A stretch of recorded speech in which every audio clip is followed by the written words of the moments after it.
চাকসু নির্বাচনে নানা অসঙ্গতির অভিযোগ থাকলেও উৎসবমুখর পরিবেশে শেষ হয়েছে ভোট গ্রহণ কার্যক্রম। বিকেল ৪টায় ভোট গ্রহণের শেষে শুরু হয় ভোট গণনা।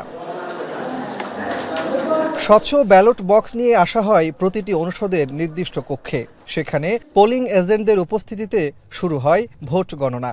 ৩ যুগ পর অনুষ্ঠিত এই নির্বাচনে ভোট কাস্টিং হয়েছে প্রায় ৬৫%। সন্ধ্যায় ভোট গ্রহণে অনিয়ম তুলে ধরে সংবাদ সম্মেলন করে শিবির সমর্থিত সম্প্রীতি শিক্ষার্থী জোট।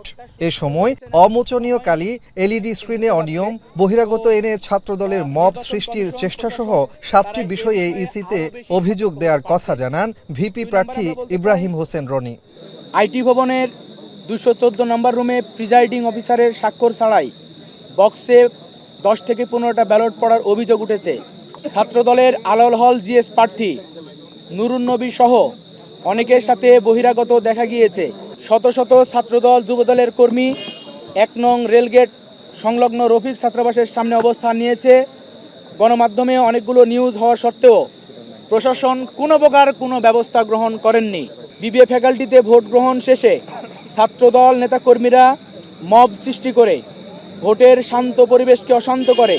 পরে বিশ্ববিদ্যালয়ের শহীদ মিনার চত্বরে সংবাদ সম্মেলন করে নিজেদের অবস্থান তুলে ধরেন ছাত্রদল সমর্থিত প্যানেলের ভিপি সাজ্জাদ হোসেন হৃদয়। এ সময় শিবির সমর্থিত প্যানেলের হামলা, ভোট বুথের ১০০ মিটারের ভেতর অন্য প্রার্থীদের প্রচারণা, জাল ভোট সহ নানা অভিযোগ তুলে ধরেন তিনি।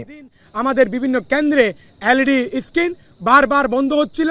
যদি আধা ঘন্টা থাকে তাহলে কিন্তু তার ১ ঘন্টা ছিল না। যেখানে ছাত্রদল সহ অন্যান্য প্যানেলের প্রার্থীরা ঢুকতে পারছিল না, কিন্তু ইসলামী ছাত্র শিবির এবং ছাত্রী সংস্থার প্রার্থীরা সেখানে গিয়ে প্রচারণা করেছেন ১০০ মিটারের ভিতরে। নতুন কলাভবনে কিন্তু বহিরাগত লোক এসে আমাদের উপর লাঠি এবং ইট দিয়ে চড়াও হয়েছে আমাদের উপর হামলা করার জন্য। এছাড়া ভোট গ্রহণ শেষে সংবাদ সম্মেলন করে অমোচনীয় কালি মুছে যাওয়া এবং নির্বাচন কর্মকর্তাদের অসৌজন্যমূলক আচরণ সহ নানা অভিযোগ করে তদন্তের দাবি করে অহিংস শিক্ষার্থী ঐক্য প্যানেল। একই দাবি জানায় বৈচিত্র্যের ঐক্য প্যানেল ও দ্রোহ পর্ষদ প্যানেলও। এছাড়া অনিয়মের অভিযোগ তুলে নির্বাচন বর্জন করে বিশ্ব ইনসানিয়াত বিপ্লব সমর্থিত প্যানেল। আমি ভোট দিয়ে আসছি, এই যে ৫ মিনিট হয় না, আমার হাতের কালি কিন্তু উঠে গেছে। এটা তো একটা সমস্যা। এর বাইরেও একটা সমস্যা হচ্ছে ক্রস চেকিংটা যেটা করতেছে না। আমি একজন ভোটার, তো আমার নাম দেখে অথবা আমার দেখে আপনারা ভোটারের নাম্বার দেখে আমাকে টিক দিয়ে পাঠাই দিচ্ছে।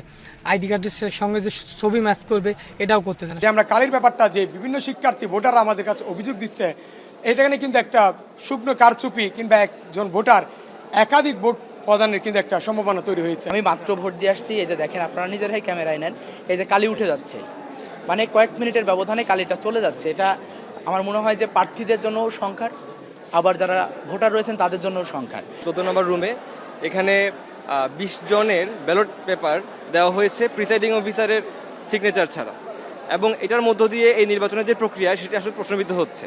আমরা তাদেরকে বলেছি যে সুষ্ঠু তদন্তের ভিত্তিতে অভিযোগের নিষ্পত্তি করা হোক।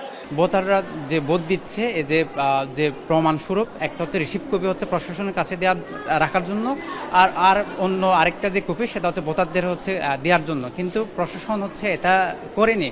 এর আগে বিকেল ৩টার দিকে বিবিএ অনুষদ কেন্দ্রে লিফলেট বিতরণের অভিযোগ তোলেন কিছু শিক্ষার্থী।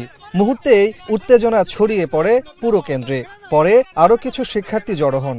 এ সময় নির্বাচনী কর্মকর্তারাও হট্টগোলে জড়িয়ে পড়লে কেন্দ্রের গেট বন্ধ করে দেয়া হয়। পরে পরিস্থিতি নিয়ন্ত্রণে আনে আইনশৃঙ্খলা বাহিনী ও প্রশাসন।